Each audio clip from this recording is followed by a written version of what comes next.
Okay, so if you've ever felt completely lost trying to figure out nutrition, you are in the right place.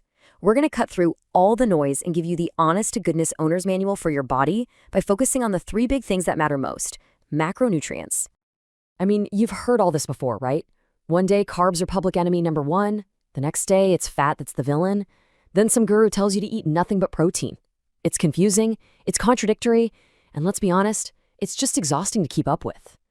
Yeah, all those conflicting messages just create this huge fog of misinformation. But what if I told you the foundation of all of this, of nutrition itself, is actually pretty simple? It's not about demonizing entire food groups. It's just about understanding what they do. So let's just put all the fads and the diet trends aside for a minute. In this explainer, we are going right back to basics, to the actual science of how your body works. We're going to finally understand the why behind the what you eat.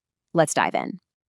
You know, the absolute best way to think about your body is like it's a high-performance vehicle. Seriously, it needs the right materials to be built, it needs the right fuel to run, and it needs all the right systems to keep everything operating smoothly. And where do those things come from? They come from macronutrients. So that's the textbook definition. But really, macro just means large. That's it.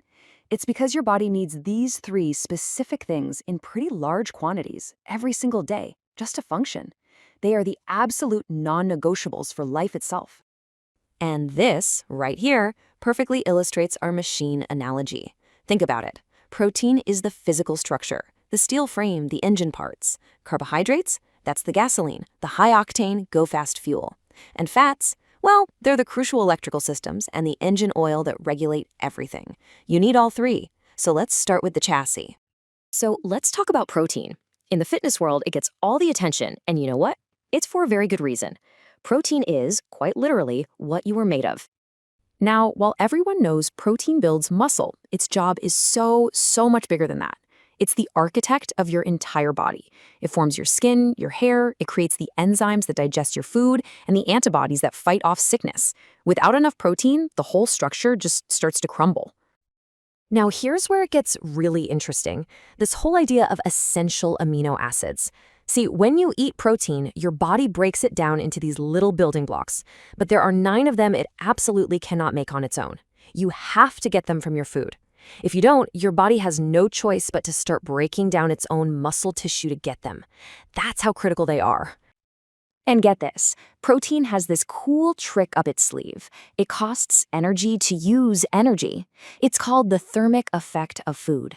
As you can see right here, for every 100 calories of protein you eat, your body actually burns up to 25 of those calories just breaking it down. It's a metabolically expensive process, which is, you guessed it, a huge advantage if you're trying to lose fat. All right, let's move on to our next macro: carbohydrates. You know, the one that's been unfairly demonized for years, but is actually the essential high-octane fuel for our machine. So when you eat carbs, your body turns them into glucose for immediate energy. Simple enough. But what about the extra? Well, it gets stored in your muscles and in your liver as something called glycogen. Just think of these as fully charged battery packs. The second you need to sprint or lift something heavy, your body taps right into those glycogen stores for instant explosive power. But, and this is a big but, the type of fuel really matters. Simple carbs, like sugar, are like rocket fuel, a huge instant explosion of energy, followed by a super fast burnout and a crash. Complex carbs, from things like oats and potatoes, they're more like endurance fuel.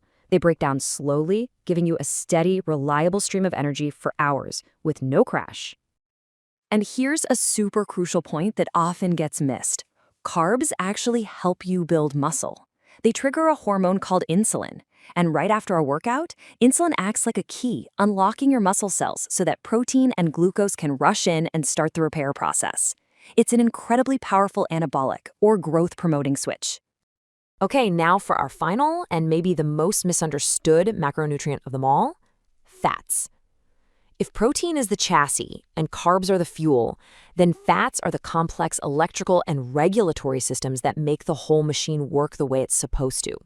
Let's just get this out of the way right now. For decades, we were all told that dietary fat was the enemy. We now know this is completely biologically false. In fact, avoiding fat is one of the worst things you can possibly do for your overall health. And why is that? Well, because fats basically run the show behind the scenes. They're the raw material for your most important hormones, like testosterone and estrogen. Your brain is made mostly of fat, and you literally can't even absorb certain essential vitamins without fat in your diet. A low-fat diet is just a recipe for hormonal chaos. So, if fat isn't evil, then why does it have such a bad reputation? Well, the answer lies in this one single number, 9. Fat is incredibly energy dense.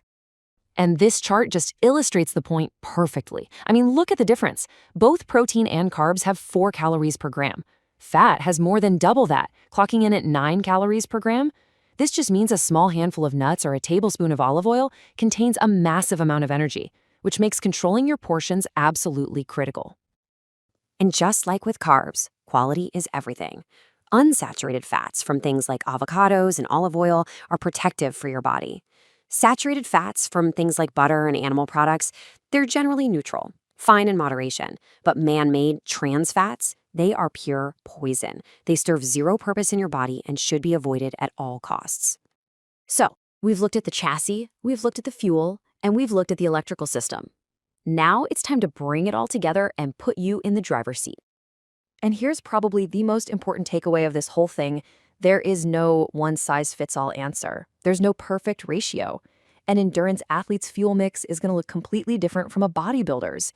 Your personal goals, your activity level, your genetics, all of that stuff determines your unique ideal ratio of macros. But the core principles never, ever change. You use protein to build and repair the machine. You use carbs to fuel its most intense work. And you use fats to regulate and protect all of its complex systems. If you can master these 3 functions, you've pretty much mastered the fundamentals of nutrition. So the only question left is, for you. You now have the blueprint. You have the owner's manual for your own body. So what are you building your machine to do? Are you building it for endurance, for strength, for longevity? The choice of how you fuel it is now officially in your hands.